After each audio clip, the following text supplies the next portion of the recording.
Well, we're back on the Valiant. Imagine that. Today, I'm working on doing some of the heat shield slash sound deadener, mostly heat shield, in the roof of the Valiant. It's just one skin of sheet metal, and so this is Arizona, and it gets hotter than a 3-peckered tomcat. So I'm trying to keep it a little bit cooler in the car, which isn't going to have air conditioning. So doing what I can to make it a little more comfortable. So I'll show you what I'm using and kind of the way I go about doing it, which is just my way, not necessarily the right way. But anyway, I'll show you what we're doing. I'm using stuff called Dynaliner, and this is from my friends over at Dynamat, and hashtag not sponsored. I pay full retail price for all this stuff, but this stuff is 1/2 inch thick, like a closed cell foam, and I used it in my Corvette build, and it was amazing. It did such a good job of keeping heat out. As you see in the box, it blocks heat, controls noise, isolates vibration. You can layer it over the Dynamat itself, and it's got a good self-adhesive on it. So this is what I'm using in the roof of the Valiant, and we'll walk over to the car real quick.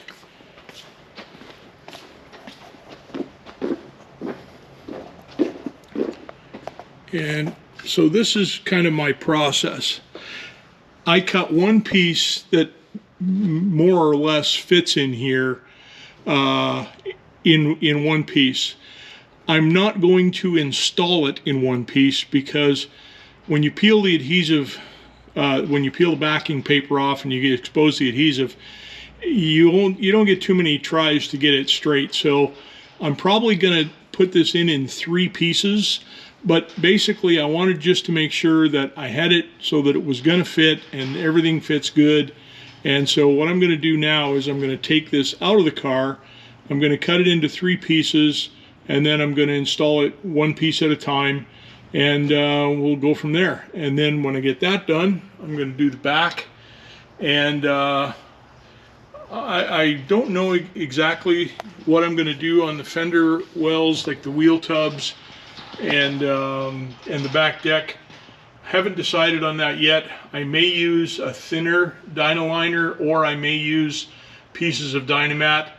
I have both, so we'll see how that's going to go. I got to make some decisions on that, but that's where we are for now. So I'm going to cut this into 3 pieces, and it's kind of boring to watch, so I think what I'll do is cut it up, install it, and I'll bring you back when I get it all put in. So I got the roof completely insulated with the 1/2 inch thick Dynaliner. Turned out pretty good. I'm pretty happy with it. And then I'm going to do some additional insulation on the floor and stuff, but that'll be down the road a bit. I've got to build a console and stuff. This is the Dynaliner material that I put in. As you can see, it's nice and thick, and it's like a closed cell foam, so should work pretty good. Keep some of the heat out. I might actually do a test on this and just kind of see what it really does, and if I do that, if I get around to that, I'll make a quick video and just show you how effective this stuff really is. So anyway, I just wanted to give you a quick update. The roof is done. Okay, so we're going to perform a little experiment with this insulating material. So what I've done here is I've just taken a 1 foot square piece of sheet metal and painted both sides of it flat black. And the reason I did that was to sort of reflect as little heat as possible. So I want to make this thing kind of as hot as I can get it on the surface. And then on the other side, I've covered half of it with the insulation foam and left the other half bare metal.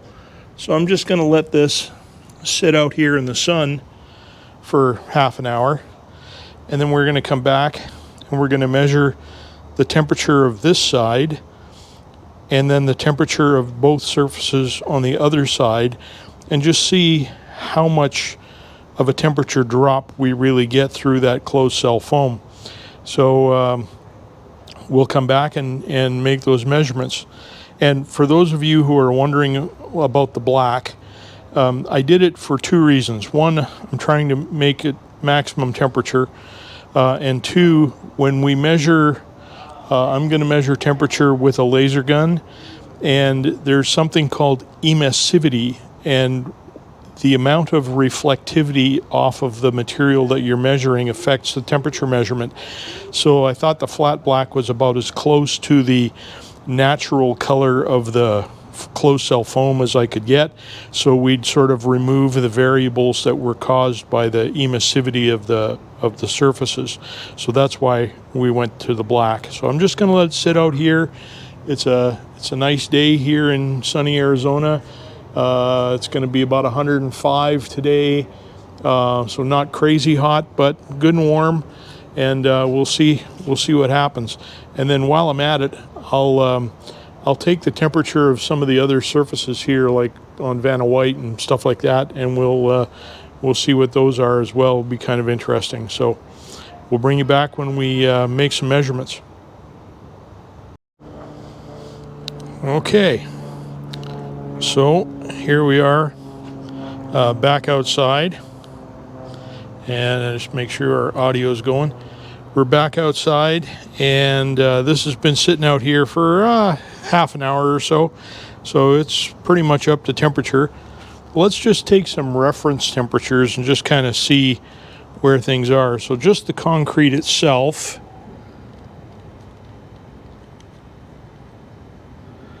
is about 122, and so the white surface of the van, let me see if we can get this in a way that you can see.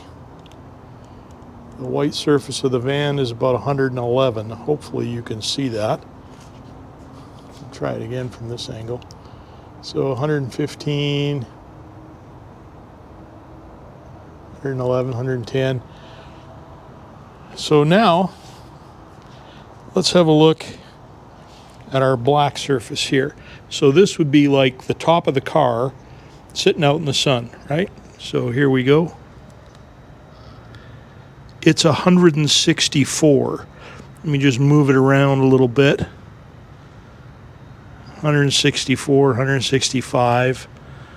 Okay, so now what I've done is I've actually put on a glove to turn this over.